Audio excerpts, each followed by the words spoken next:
listen to the people who are calling us slaves. I can feel the sunlight shining. Well, good morning. It's Wednesday, November 20th, 2024, and welcome to episode 809 of the TheLOTSProject Morning Show, where the coffee's strong, the opinions are stronger, and everything is always filter-free. I'm Brian, your host, and today I'm enjoying a medium light Guatemalan from foodforestfarms.com, where you can get 10% off with discount code LOTS10. That's LOTS10, LOTS10, and the shipping is always free. While you're there, check out C4 Club. We got a yearly sale that Black Friday-ish, holiday-ish. Get your freaking great deal on a year's worth of coffee sale that's going on over at foodforestfarms.com. You can get 12 months of coffee at a fantastic price. Click on that link. I link down in the video description, the audio description, and I will drop it into the comments here on all the feeds this morning. Today, I'm going to be just popping around talking about different stories I found on the interwebs that have interested me, that might interest you, and we'll talk about whatever comes up. It is a fun, good Wednesday, hump day. Here we are. Let's see who's over in the chat. Good morning, John Palmer. Good day and good morning and good day to you. I think I'm on my last cup of medium light Guatemalan this morning, and be moving on to something else. Got C4 package the other day in the mail, and just packed full of coffee goodness for sure. Brian takes care of his customers beyond belief. So if you're looking for a great coffee roaster, a great bean and brewed cup, definitely check out foodforestfarms.com coffee.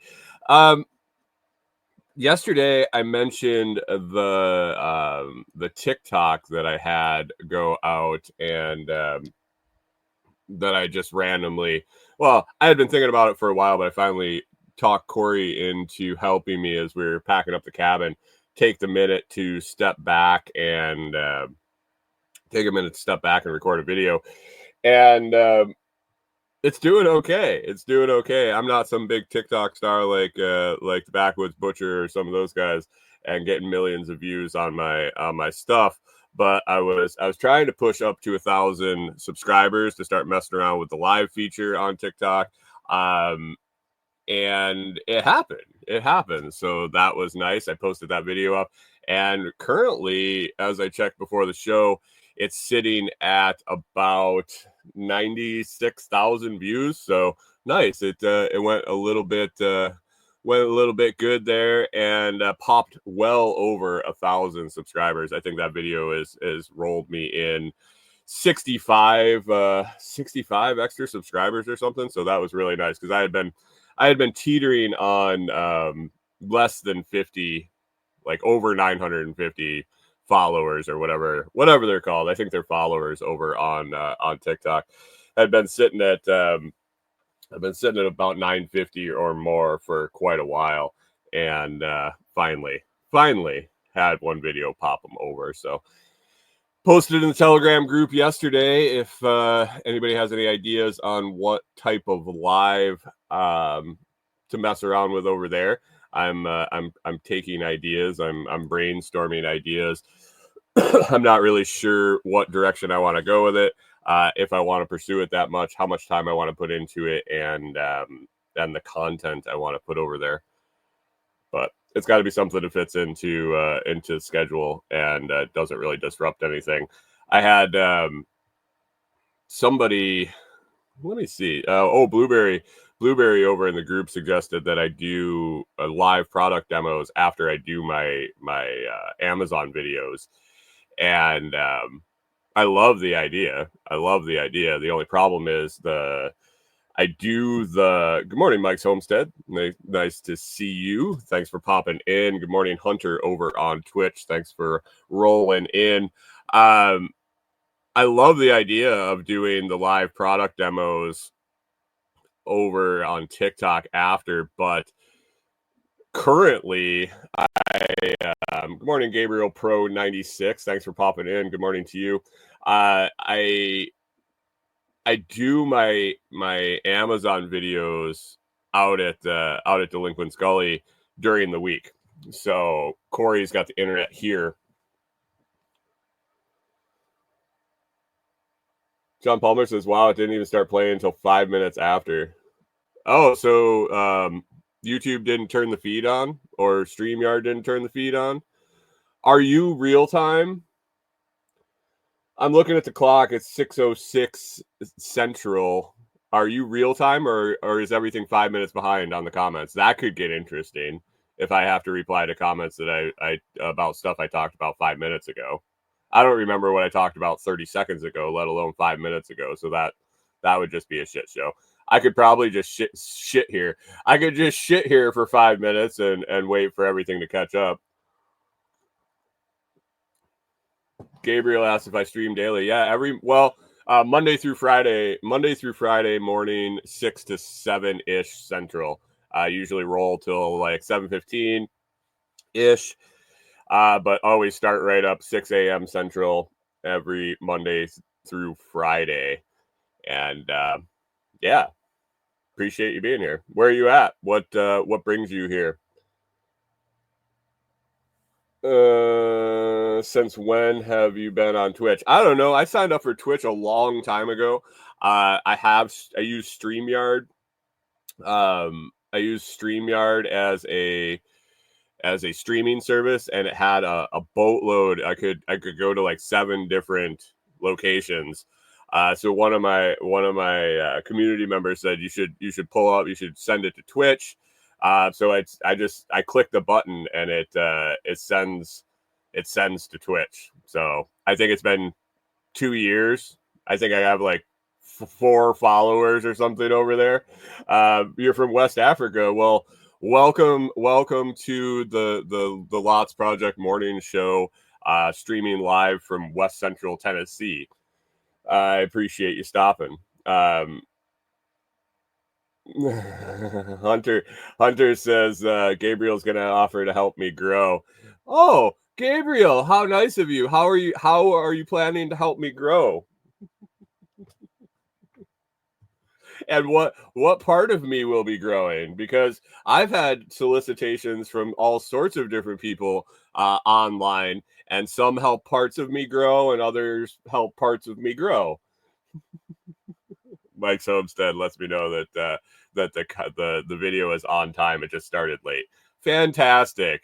Because this isn't hard enough.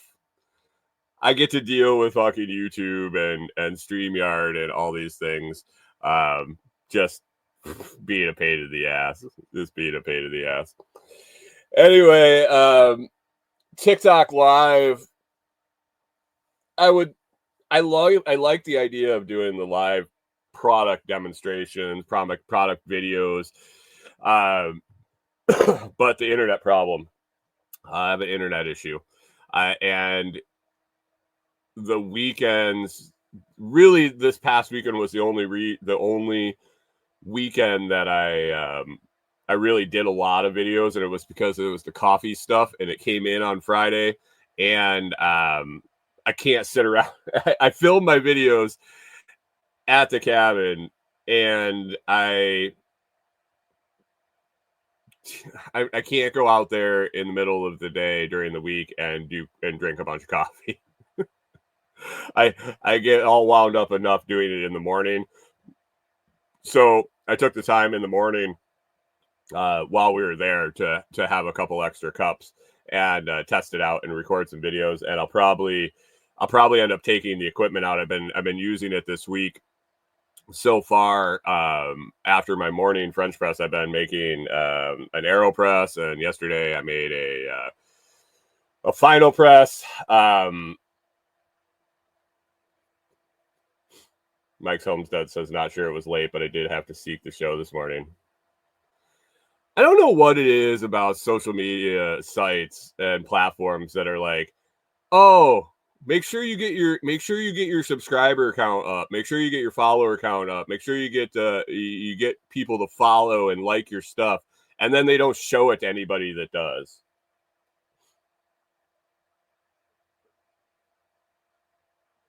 John Palmer said weird. I was waiting and the notify screen was on, and all of a sudden you were there mid-sentence. Perfect. So once we're out at the property or we get dual internet, the live product stuff on TikTok is a possibility. I'm not sure what direction I want to go with that channel. I don't know if I want to. I think it might be burned as far as actually making any money with it.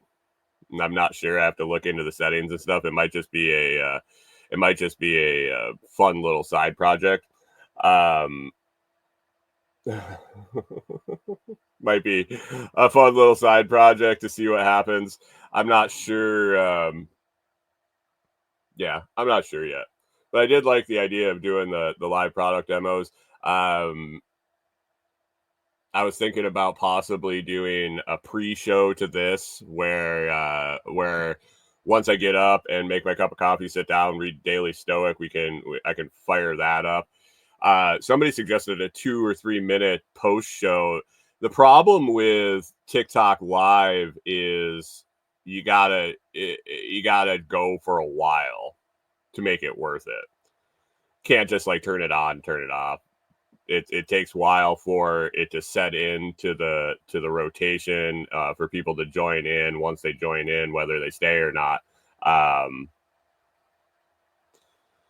it is what it is. Gabriel Pro 96 says, I'm going to run a promotional campaign. Hunter asked the question. What are you promoting? That's what I was kind of wondering. And he wants to. He asked if you don't mind, we can discuss more about it on Discord. I hate Discord with a fucking passion. He says, "What's my Discord username?" Go fuck yourself at discord.com. I don't know. I have one. I know I have one. I've been on the site, and it makes me so angry when I log into it. The user interface and whatnot. I just no. And then I got logged out. And I couldn't. It was like jumping through hoops to try to recover my shit. And I was like, yeah, I don't need this. I don't need this in my life. Gabriel's actually a channel analyst. You're an analyst? Are you a Twitch analyst? Well, I'm on YouTube too, Gabriel. I'm on YouTube. I just switched channels on YouTube, and YouTube's like sticking it in my butthole on my distribution.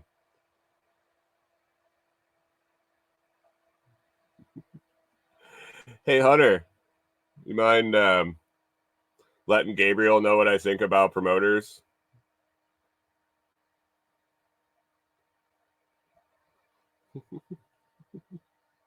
Get him out of here. He's just gonna clog that up, and you like the chat by yourself, so thanks for playing, Gabriel. Thanks for playing. Anyway, I was thinking about maybe popping on, reading the Daily Stoic, having a chat. I don't.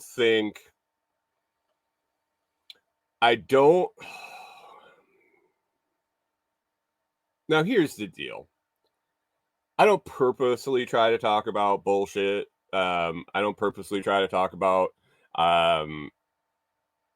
different things that would get me banned or kicked off of TikTok. I don't purposely try to quote unquote curse or use profanity. That's just who I am. I decided a long time ago when I started doing this, I can't sit here and think about what I want to say and think about what I can say or cannot say in a live stream situation. If you talk to me out at Delinquent Gully, if you talk to me at the grocery store, if you talk to me wherever, this is what you get. This is what you get. Now, in situations where it is very called for and dependent that I temper discussion topics and that. I can concentrate on that, but that's not who I am, and I'm not going to sit here and do that every day. So I'm not going to try to be something that I'm not to be on TikTok. Now, my interview show is going well. That's very non-controversial. There's very little profanity, if none, in the majority of the episodes. But I'm not carrying those conversations. I'm asking questions, listening, responding, having a conversation. Doing this live is a different breed, and I just don't feel the need to add in the extra stress of thinking about tempering my speech. Plus, I think it's bullshit. Pip's wondering if Gabriel was like a Saudi prince that wants to give me money. I mean, if Gabriel's shooting money out, I think Hunter needs to unban him, but I'm pretty sure he was looking for me to pay him to promote my Twitch channel or my YouTube channel. He was going to make it grow. So that being said about not just being who I am, I don't think it flies really well with TikTok's random terms of service or what's allowed and what's not, which seems to be it changes all the time. But literally, I don't know how Kyle does it. I don't know how Kyle the Backwoods Butcher does it. I talk with that gentleman. Gentleman used very, very, very lightly in the meat space, real time in meat space. He's a butcher. Jesus. I didn't even intend that one. In real life and online privately, and he definitely jumps through hoops to not be himself on there. And good for him. Good for him. He is being who he needs to be to make it work. I don't know if I want to do that. And it's not like I have to. So if I could think of something to do where I don't have to temper that, and I can be myself, because I just sitting here drinking a cup of coffee talking about the Daily Stoic, because that doesn't really fire me up. Obviously, it dials me in a little bit. So I don't know. It's a good choice. The product videos are intentional. I don't know. John Palmer says Kyle deals with meat for money. He is basically a prostitute. He is basically a prostitute. He rubs it, handles it, throws it around, smacks it, rubs it, flips it over.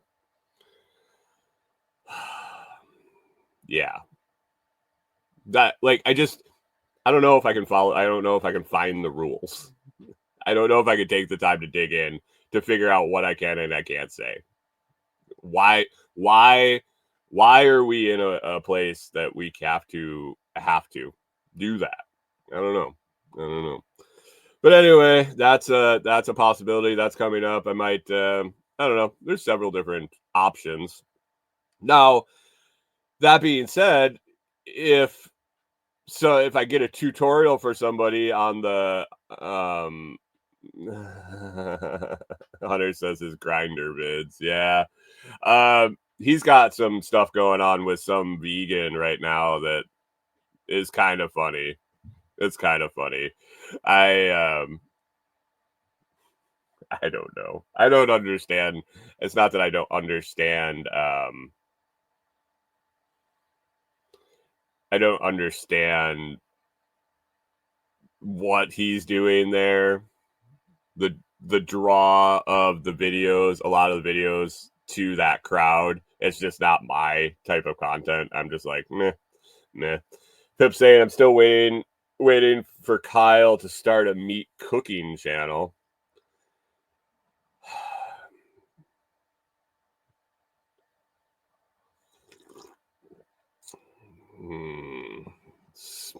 Kyle and a meat cooking channel, huh? Is he a good cook?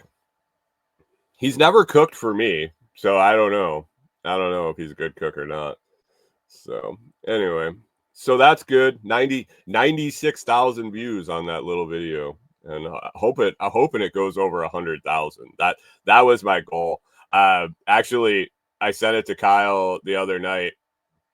So it's been 2 nights ago, and I was 13 subscribers shy of, or followers shy of 1,000. I was like, dude, I'm up to 11,000 views on this, and I've gotten 4 extra subscribers. And he's like, oh man, nice. It might do a little better. It might do. If you might keep going, you might get some more. And I woke up the next day and I was like, holy crap! And it was up. And I told you guys yesterday. I don't remember where it was at yesterday morning, but yeah, I ended up with like 60 plus followers. I was like, this. I could see how this could be both addicting, for sure. Like when I would refresh the views, I was like, oh, let's see what it's at now. And it was kind of a little endorphin punch. But the spiraling followers, the comments and things like that definitely lights up the synapses. And I mean, it is what it is. We'll see. We'll see. I got a bunch of follow-up videos to make from it because supposedly you're supposed to just you make video replies to the comments that come in. So we'll see how that goes. Yeah, a lot on the plate. Wasn't really expecting that one to pop up. Wasn't expecting that to pop up anytime soon, because I've been wavering there between 950 and 1,000 for so long that I was like, oh, I'm just stuck in a rut here and it's never going to happen. And lo and behold, there you go. So got a bunch of stories on the web, but I just want to mention right quick the director Detour released this morning. Ray Martin, Life Without a Tie. Life Without a Tie is Ray Martin's book and company, basically, his brand. Fantastic interview released this morning. The audio is up on all the podcast players. Take the ride. Good morning. Audio is up on all the podcast players. It's also up on the Patreon feed along with the video for members, and that includes free members. Basically, all you do is hit join. There's no money involved. There is a paid tier if you're enjoying the show or you want to get some exclusive content that's coming up, or early release episodes. They come out about a week early onto the Patreon page. It's $5 a month, and there's going to be a ton more premium content coming out as the show progresses. But Ray was kind enough to submit a guest post for me. So as I interview all these guests and their episodes coming out, I provide them an opportunity to do a guest post on the Patreon page. And currently it's marked for free members and paid members, and not to the public. So you need to actually join for free, other than signing up for an account. It doesn't cost you anything. But Ray wrote a fantastic article today to add with his episode going live. It should have gone live at 6. I want to make sure it did, because this is the first time I've done this type of post. But the title of the article is "Embrace Freedom, the Power of Living with Autonomy and Purpose." Guest post by Ray Martin. It's a fantastic article. You should definitely check it out. You just go to patreon.com/director detour, hit the member or the join or whatever. I can't tell because I'm logged in as me. I can never really tell what it says. I guess I can view it as something different. I think Patreon's all new to me, but anyway, great article. I was very excited that he wrote it, and I got some other guest posts coming up, and I have some from some of the later guests that are going to be airing in December and into January. Are really excited to provide some great value to the Patreon community. So check it out. Pop on over and subscribe. Big things coming as everything that starts new. It's taking some time to build. It's taking some time to gain some momentum. I'm happy with the growth of the downloads. I think the show is going to do well. Obviously, could always do better. So if you enjoy the show, definitely subscribe on Podcast Player. Download the episodes as they come out. share it with somebody that you think would like it. And if you don't like it, hey, I it is what it is. It's not for everybody for sure. But if you could share it out on your socials and let, or not even not even just socials, anybody you talk to, if you could put a bug in their ear and let them know about it. Basically looking, target audience would be people looking for inspiration, maybe struggling career choices, not really happy with the direction they're going, picking up tidbits here and there, just enjoy good conversation. It's really a general open genre. We talk about all sorts of different people, but the main theme is, it your life can go in a different direction, and you can still be very successful. So check it out, Director Detour, every Monday, Wednesday, Friday on all major podcast players, or over on the Patreon feed, patreon.com, Director Detour. Read Ray Martin's article. If nothing else, especially if you have a Patreon login already, hit the become a member, a free member, and read Ray's article. It's worth it. It's worth signing up for Patreon and becoming a member to read Ray's article, I would say. And then you'll see what comes up. But yeah, the audio episode with Ray was fantastic too. I really enjoyed my conversation with him. Really, really enjoyed my conversation with Ray. So I suggest you test it out or check it out. So let's move on to some of these stories and topics I have pulled up in my browser here. The first one was so I got in this feed of weird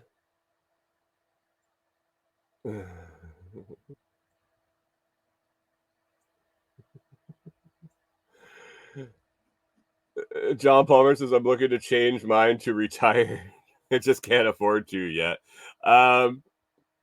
That's the golden ticket, isn't it? Is figuring out how to be able to do that. I'm signed up for this feed called Weird Facts. Comes from weirdfacts.org. And I get all these little pictures, and they have it's a picture and then a little blurb of text, and it has a weird fact. Some of them I'll dive deeper and pull them up and fact check them, basically. Others I know are true, and some are just little blurbs and interesting tidbits. But this one was kind of on point for an experience we had this weekend. It's got a picture of a lit cigarette, and it says dropping a lit cigarette. Actually, it says lighted, a lighted cigarette in a pool of gasoline does not unleash fire as shown in the movies. Researchers tried over 2,000 times to ignite gasoline with cigarette and failed 100% of the time. Now, I didn't fact check this. I know this has been many, many, many, many times. I saw an old crusty gas tech do it just for a shock factor. It's well known that the gasoline liquid isn't going to burn. It's the fumes of the gasoline. Being in that industry, you become very aware of that very quickly. But the interesting part is, this past weekend, so Friday night, last week we got a ton of rain here, 3 inches in a day. Not as much as coming to the West Coast. That's on my list too. But got a bunch of rain. We don't have a whole ton of dry firewood out at Tim's by the cabin. There's a bunch of deadfall out in the woods. We just haven't harvested any and brought it to the site for having a campfire.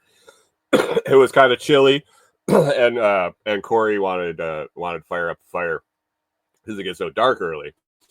And so we're out there and it's dark and we're trying to get a fire started. We got a bunch of brush and shit, whatever, and it would start a little bit. We didn't have any dry kindling. We didn't have any like paper or anything to get it going. We didn't have any fire starters, and so we're lighting it. It would start. It would kind of fizzle out. We couldn't get any of the bigger stuff to light. And so we're trying and battling, and it's like smoke everywhere. It's billowing steam and smoke out of the shit anytime it was on fire. And basically, I actually went down to the truck and I came back up, and there was like, it was humid, and there was a whole like line of smoke throughout the whole woods and covering the whole area. And I was like, holy shit. Anyway, we're like, well, if we could just get it to light for a while and dry some of this smaller stuff up, because like we would get it to light, and you could see the shit was so wet that you could see it bubbling, the foam and the steam out of the end of the logs, that wet. And I was like, if we could get this to go, it could probably end up catching. And then once it's hot, you just manage it enough to throw the wet stuff on early enough to have it dry up. And so we're going, and Corey's like, well, could you add a little gas or something flammable to help, maybe? And I was like, yeah, whatever. So I cut a can, like a beer can, in half, put a little gasoline in it, and the fire was just smoldering, and I tossed it in there, and bloop, bloop, bloop, a couple seconds later, whoosh, big old flame, big old fireball. Caught some more stuff on fire. It burned decent for a little while, and then eventually died out. And she's like, well, could you try it again? I'm like, yeah, sure. Do it again. Same thing. It worked for 10 minutes till the gas burned off. And I was like, I'm ready to go in. I'm just like, nah. It is what it is. We need to. It literally stopped raining the day before, so everything was just soaking wet. I'm like, well, we can just try again tomorrow. And she's like, well, I don't know. And I was like, do you want me to try one more time? Yeah, yep. Try one more time. So I was like, well, I'm really gonna give it to her this time. So I went over and I filled the can a little bit further than I had before, and I come over and I toss it on there. And it completely put the fire out. Like, literally threw gasoline on the fire, and it put everything out. And I was like, holy shit, what happened? So everything soaked in gasoline. And I don't know, we went to do something. And we went inside, we just left it alone for a little while. We come back out, and it was just like a normal campfire that you had built and you'd be super proud of. It's just like rolling along there. Just took a little while for it to steam off all the water and finally ignite. But I basically put the fire out with a half a can of gasoline. And so that cigarette post coming up, and I was like, yeah, that's true for sure. For sure. A cigarette is not going to ignite a puddle of gas like they make it look like in the movies. So unless it's been sitting there and it's fuming off, and you really, I don't even know. You would really have to get the cherry of the cigarette really flaming to even ignite the fumes, I think it should probably have to be open flame. So anyway, there's that. Where is my list here? All right. Weather. Where is it? Where'd it go?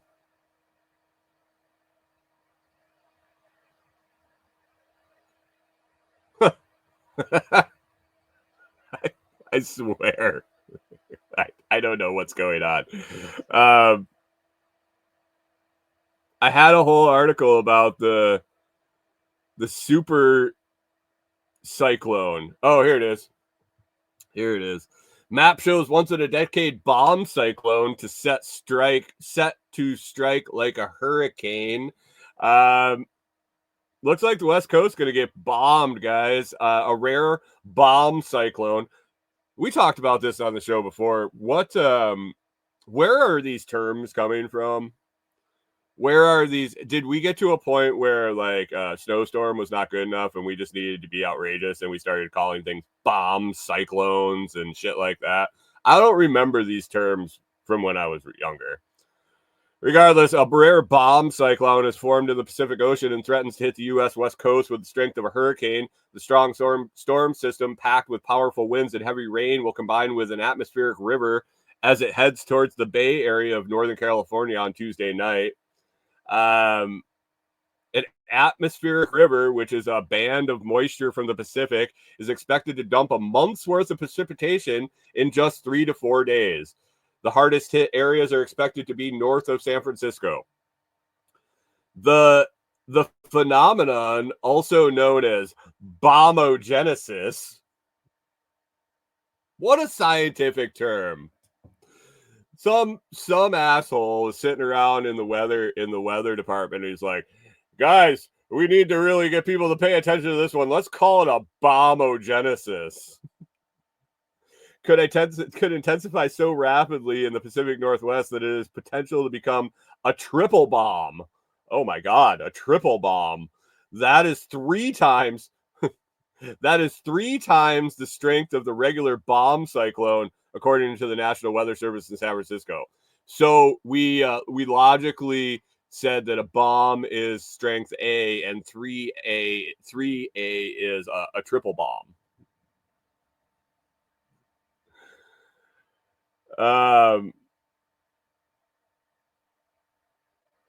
Hunter says it's from the 1940s. Really? Did it just not become mainstream? He says weather nerds joking around, and it took place. John Palmer says, why not San Francisco proper? Well, we wouldn't want to. That would legitimately be a turd floater if it happened in San Francisco. Get it? Because they're shitting in the streets. John says it might clean it up a little bit. The bomb cyclone is forecast to be among the biggest to ever hit the region and happens about once every 10 years. So everything is the biggest. This is the biggest ever. This is the biggest in 10 years. Said the National Weather Service in Medford, Oregon. Why are they the biggest? Is it climate change? Is it weather manipulation? Is it a little both? What do we got going on here? It can unleash very dangerous mountainous seas of 30 to 35 feet and the strongest winds in year. So now we're talking about the ocean, I guess. 30 to 35 foot waves in the ocean. This article is all over the place. This article is more all over the place than my brain. Excessive rainfall risk warnings have been issued for the area from Tuesday to Friday. Bomb cyclones are identified by an atmospheric pressure drop of 24 millibars or more in 24 hours or less. 24 and 24, just like a case of beer. 24 beers in the case, 24 hours in a day. We're going to drop 24 millibars in under 24 hours. I would say rapid intensification of hurricanes is one of the more common times we see it. Bomb cyclones have previously formed in the West Coast and North Atlantic, with nor'easters occasionally slamming the U.S. Northeast. So we call them bomb cyclones on the West Coast. We call them nor'easters on the East Coast. That's probably why I never heard of them before, because I've heard of nor'easters my whole life. They can also occur in other oceans around the world. Well, I would think so. I don't know why we think we're so special here in the United States that only things like this can only happen to us. Hurricane Milton, which made landfall as a Category 3 storm in Florida in October, was a bomb cyclone, Barron said. While the West Coast braces itself, man, the typos in this shit is unbelievable. While the West Coast races, it's hard enough for me to fucking read this, let alone with all their typos. While the West Coast braces itself for an unusual weather event, the East Coast and Gulf Coast have recently seen some strong Storm systems form and dissipate at the tail end of a particularly active and destructive Atlantic hurricane season. Whew. Reading's hard. Corey, have you ever heard of a bomb cyclone? Corey says no. It's not real.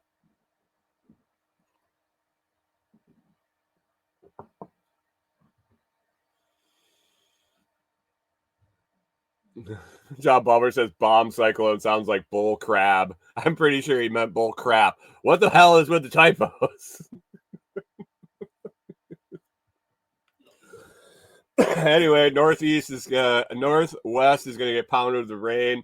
Sounds like the Midwest is gonna be in tornadoes in northern Texas and southern Oklahoma. Up in Michigan, I see Rachel from Blue Wildlife posting that they're gonna get shit on with a bunch of snow, and it's just gonna be a shit-tastic week of weather, guys. Weird. I don't know what's going on here next week. Next week, I know Corey peeked ahead for Thanksgiving, and it looks like it's going to rain a ton here. Possibly, maybe.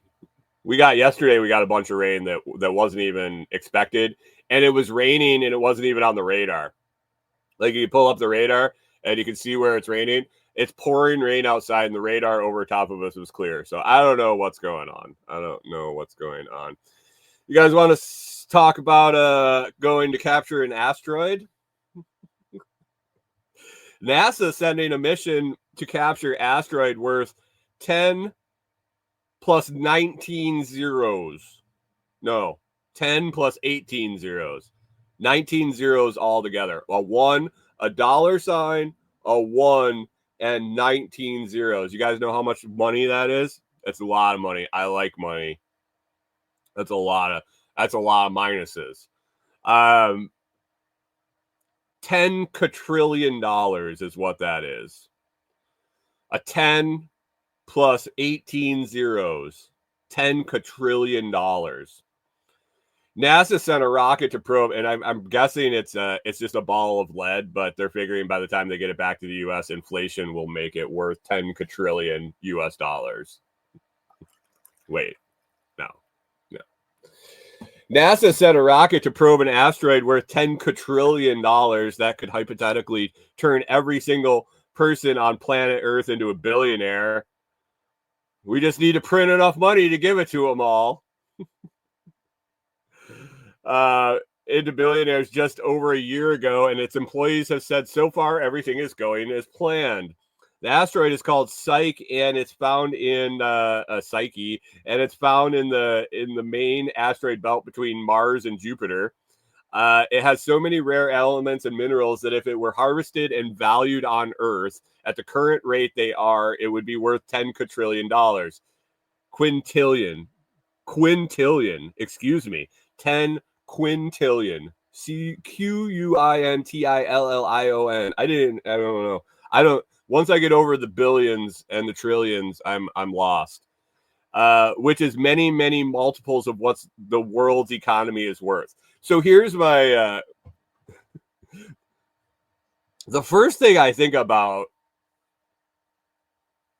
This shit makes my brain hurt because they're talking about bringing elements back to the U.S. or back to the Earth, and their value in dollars. So they obviously haven't thought through who's buying it, why they're buying it now that we have stockpiles of all of this, what we're going to do with it, and who gives a shit. If we're all billionaires, everything just goes up in price. It's asinine to put dollar amounts on it. It was discovered by Italian astronomer on March 17th, 1852, and we've been trying to get to it ever since. Who named it after the Greek goddess of soul, who was born mortal and married Eros, better known by his Roman name Cupid, the god of love. There you go. You got a mythology lesson this morning too. It is sometimes referred to as 16 Psyche because it was the 16th asteroid to be discovered. Yippee. I want to know about the money. The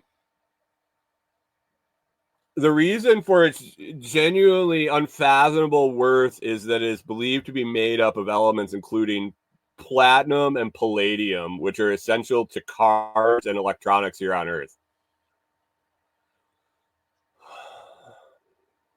The composition of the irregular potato-shaped asteroid, which has a surface area of 64,000 square miles, is likely between 30 and 60% metal. Like, what the hell is their plan? Do they really think they're gonna fly a rocket out and harvest a fucking asteroid?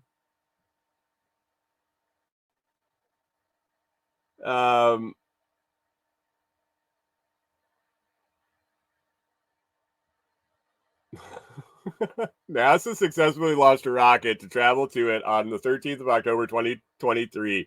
And just over a year in, a number of NASA employees working on the project said everything is currently going as expected. Is it just still flying there? A quote, in my heart, what I would really love for it to be is that ours was a mission that ignited in so many people the thrill of wanting to see the unknown. My gosh, wait until we get there. The rocket's scheduled to fly by Mars in May 2026 and reach the asteroid by 2029. Guys, hold your breath. Hold your breath. 4 more years. Just okay. Here's this. Trump's going to take office. Trump's going to take office. He's going to be president from 2025 to 2029, and we're going to reach Psyche asteroid, and Trump's going to declare himself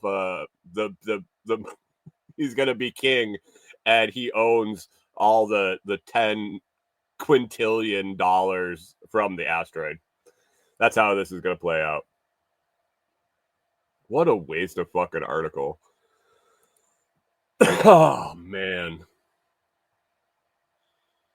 What else we got here? Bomb cyclone gone. You guys ever hear about the guy, the Korean guy that put up the tent all by himself? It sounds like the start to a joke. Did you ever hear about the Korean guy that put up the 24-man army tent by himself? Do you know how big a 24-man army tent is? Back in 2012, Korean guy on a photography forum of all places, there was a question posed or a challenge posed about putting up a 24-man army tent, green canvas army tent by himself.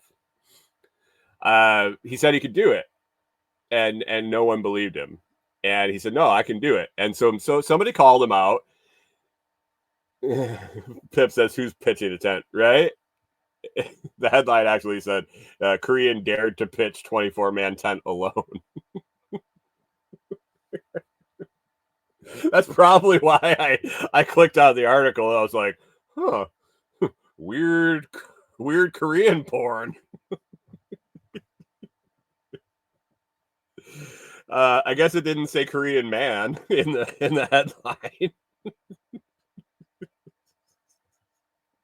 What? Oh, I can't even go. I can't even go down the line of. I'm not even going to attempt that. Anyway, they called him out. He said he could do it in under 2 hours. Under 2 hours. It ended up becoming pretty popular, and they formed a festival around it. One of these Korean K-pop stars actually scheduled the release of her new album with the event. 2,000 people showed up to watch this dude attempt to put up a 24-man army tent by himself in under 2 hours. And the dude pulled it off. And not just barely. It wasn't like an hour and 54 minutes and he had it up. 90 minutes. This dude by himself erected a 24-man. He erected 24 men in 90 minutes. Erected a 24-man tent all by himself in 90 minutes. I was wait, why? So this article that I pulled up about this, when I hover over the text, it turns it into Korean, and I can't read it because it covers the English. Shit. Why? Oh fuck. This guy looks kind of tiny for putting that up by himself. Mike Soapstead says he wrecked. It's like children. Oh my god. My where did it go? Oh, there it is. Guys, shit is going sideways on my computer. I'm not really sure what's going on. Here. Erecting Korean tents.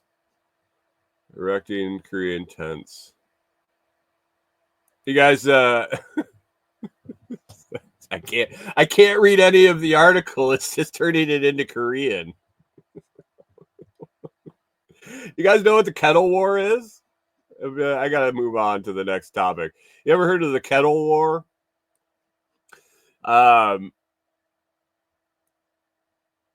This popped up in my weird facts. The Kettle War, October 8th, 1784.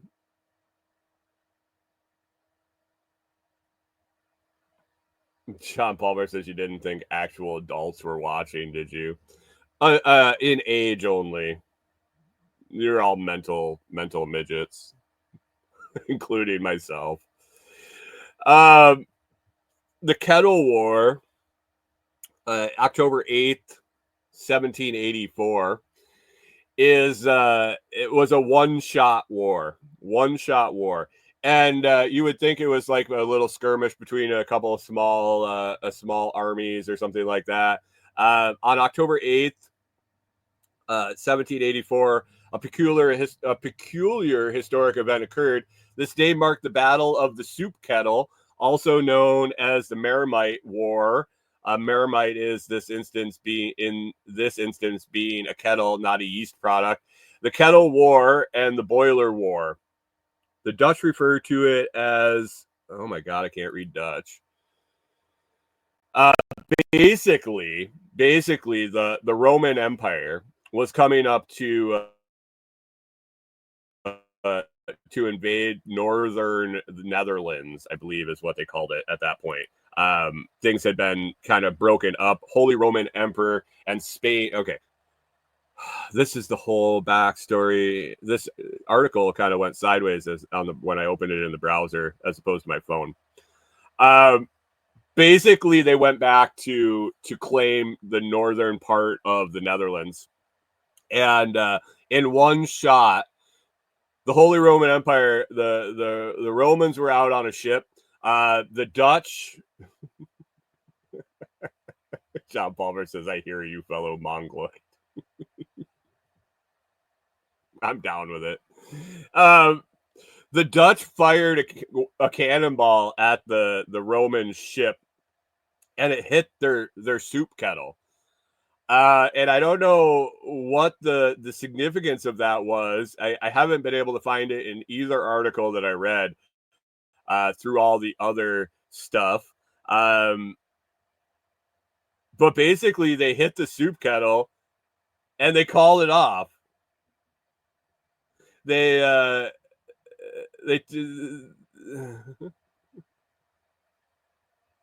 just hit the kettle, and the Romans turned around and left. I don't understand. That was the reason I started digging into it, was I wanted to know what the significance was, because if I was on the Roman ship and the Dutch shot a fucking cannonball at us and it ruined dinner, it ruined our soup kettle, it ruined breakfast, it ruined our meal making ability, maybe that's what it was. Maybe since they took out the way they were going to make their nourishment, they knew it was a lost cause at this point. And so they turned around and hightailed it. But I would think that you fuck up my soup kettle and I'm coming at you. I'm coming at you. But I mean, lucky shot wins again. They hit the soup kettle on the ship. Here's a commercial in the middle of this article. As I'm rolling down, it says puff puff pass on driving high. Do they figure that anybody reading this and then the next I don't know, Owlcation?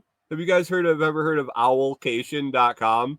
It must be visited by a lot of stoners, because as I'm rolling down through this article, here's a hey Jim, thanks for the zap over on Noster, appreciate that. I'm rolling down and the first little ad says puff puff pass on driving high with a pot leaf, and then I scroll down a little bit at one paragraph and there's another little ad that says, to put it bluntly, don't drive high. And then the next one's Comcast Business.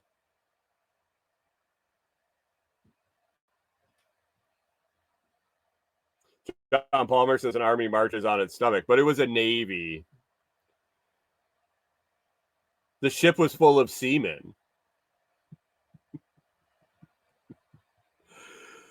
There's plenty of protein. Anyway, I intended to find out what the significance of the kettle being hit.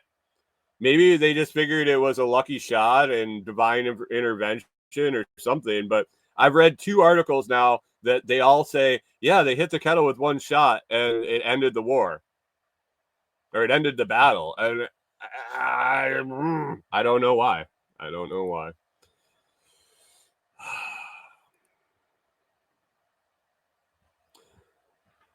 Let's hit one more before we get out of here, and then I got a ton to do today. I got training. I got a training call for podcast network. I got to go out and record a bunch of product videos. It's going to be a busy day, guys. It's definitely a busy day today.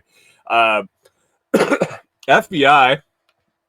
Lots of China stuff in my news feed recent. It seems as since the election, it's really ramped up with the China stories and the China fear mongering. Everything in my feed seems to be China's got a new fighter jet. China's doing this. China's doing that. I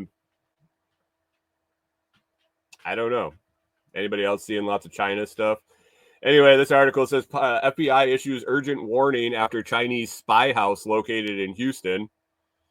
I'm thinking as soon as I read this, the FBI is warning that we got a Chinese spy house in Houston. They're spying on industrial secrets. They're spying on a military base. All of these things pop into my head. But here we go. In a coordinated move, Texas Governor Greg Abbott and the FBI issued urgent warnings about alleged Chinese government operations in the state. Reports claim these activities target Chinese dissidents, intimidating them through threats, harassment, and even potential kidnappings. This issue has become a pressing concern as Houston was identified as a key location in this efforts. So unless you're a Chinese dissident, guys, you're good.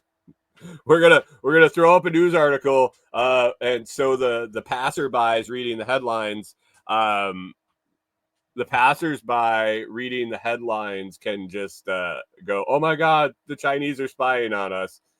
But literally, a Chinese dissident, would that be someone that escaped China without permission? John Palmer says just about Ukraine launching missiles into Russia. Same old over there. They've been lobbing shit at each other for a while now. I don't think it really matters.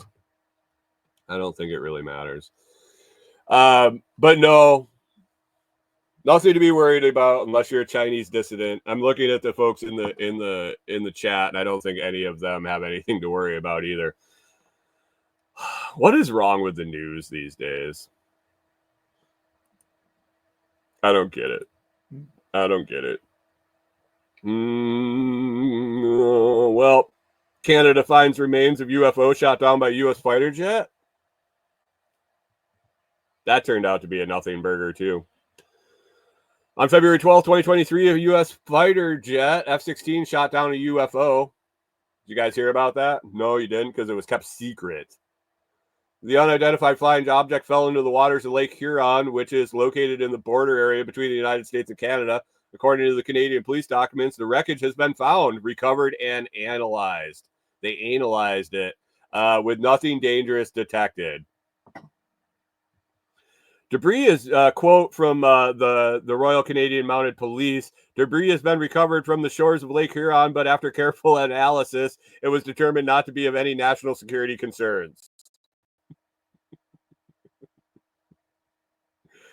In the document obtained by CTV News, a Royal Canadian Mounted police officer said that the module is from a company who sells weather monitoring equipment. Okay, how much does it take to roll an F-16 or fly? How much does it cost for an F-16 to launch a missile at something? We're shooting down fucking weather equipment.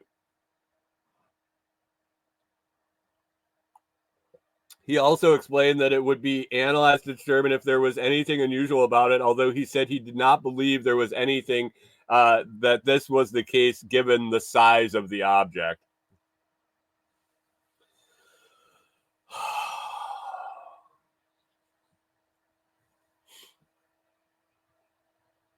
Why are... John Palmer says it's good practice. For what? Shooting down more fucking weather balloons? Oh, God. It's just... I don't know. I can't even do this shit anymore. Oh, the world's gone crazy. Anyway, guys, I got to wrap it up. I'm going to get out of here. I got a bunch of shit to do. It's hump day. Pip says he's having Chinese for lunch. Sounds like a good idea.